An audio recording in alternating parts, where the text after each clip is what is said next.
Bienvenue sur Maine Public News Connect. Des reportages inédits de la radio publique de Maine sont diffusés chaque semaine en espagnol, en français, en portugais, en somalien et en anglais.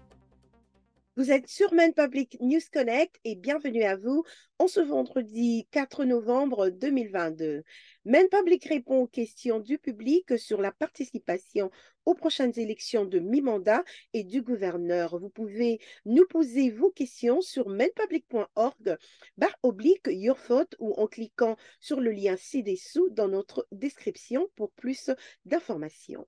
Je suis Victoire Liwanga et voici tout de suite les principaux titres de cette semaine. Fawzia Moussé, une leader locale dans la circonscription de Lewiston-Auburn, a été abattue par un officier de police en Éthiopie la semaine dernière alors qu'elle rendait visite à sa famille. Le lundi, les médecins ont amputé la jambe de Moussé. Sa famille collecte de fonds pour une évacuation médicale vers les États-Unis afin de recevoir un traitement médical urgent. La sœur de Moussé, membre du Parlement régional, a été tuée lors de la fusillade qui a eu lieu dans un aéroport dans la partie de l'ethnie somalienne de l'Éthiopie. Madame Moussé est la directrice exécutive d'une organisation à but non lucratif de Houston qui se consacre à l'éducation et à l'autonomisation de filles immigrées. La communauté irakienne de Maine inscrit des nouveaux électeurs afin de stimuler la participation aux élections de mardi 8 novembre. Depuis des mois, des représentants de la communauté font du porte-à-porte à Biddeford, à Portland, Westbrook et à Augusta pour fournir des informations aux électeurs. Les dirigeants de la communauté estiment que la campagne a permis d'inscrire plus de 300 nouveaux électeurs, signalant que cette initiative est non partisane, c'est-à-dire qu'elle vise à expliquer comment voter et pourquoi c'est important de voter et non à dire aux gens ou aux électeurs pour qui voter.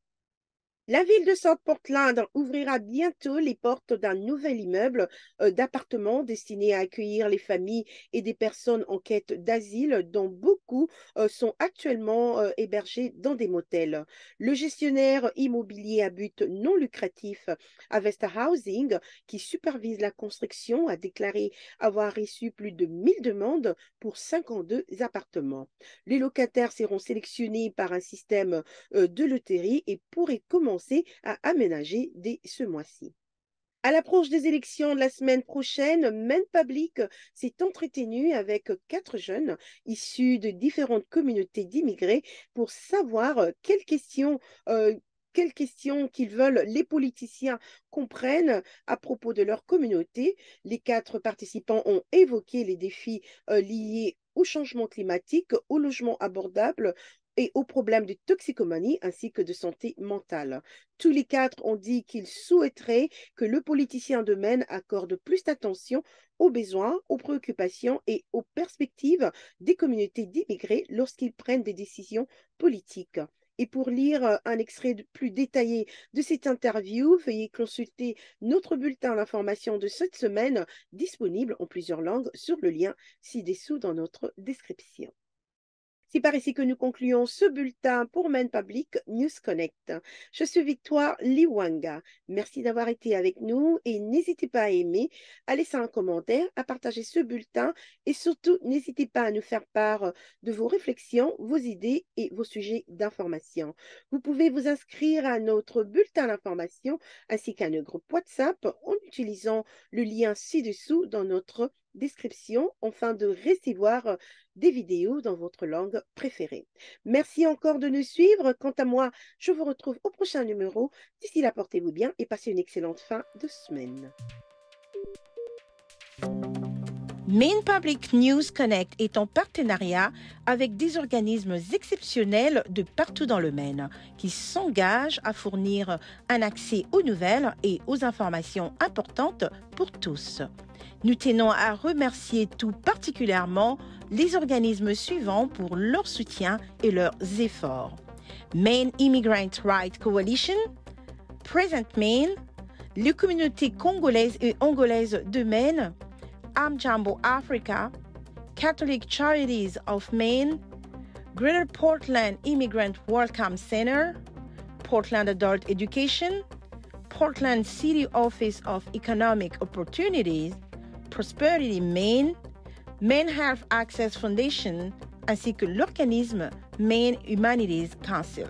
Maine Public News Connect a été rendu possible par des donateurs individuels, des entreprises et des fondations de partout dans le Maine, et plus particulièrement par Seaport Credit Union, Hannaford Supermarkets, IDEX, Kohu and Patricia Ewan, Maine Housing et Sam L. Cohen Foundation.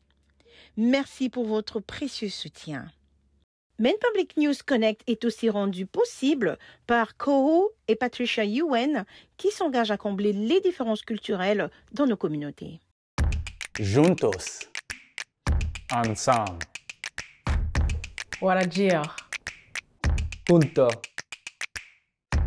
Seaport Credit Union. Together. Chez Maine Housing, la maison est un confort, la maison est la clé. Maine Housing est là pour aider à rendre les maisons plus chaudes, plus sûres et plus abordables pour les habitants de Maine. Pour plus d'informations, visitez le site internet www.mainhousing.org pour une liste complète des services. Hannaford Supermarket, qui célèbre la diversité de ses employés, de ses clients et de ses communautés et s'engage à favoriser un environnement accueillant. Ensemble, ils sont plus grands que des produits d'épicerie. Et pour en savoir plus, rendez-vous sur le site internet www.hannaford.com. Si vous souhaitez également soutenir ce projet, veuillez contacter Corey Morrissey au 207 232 02 41. 207 232 02 41.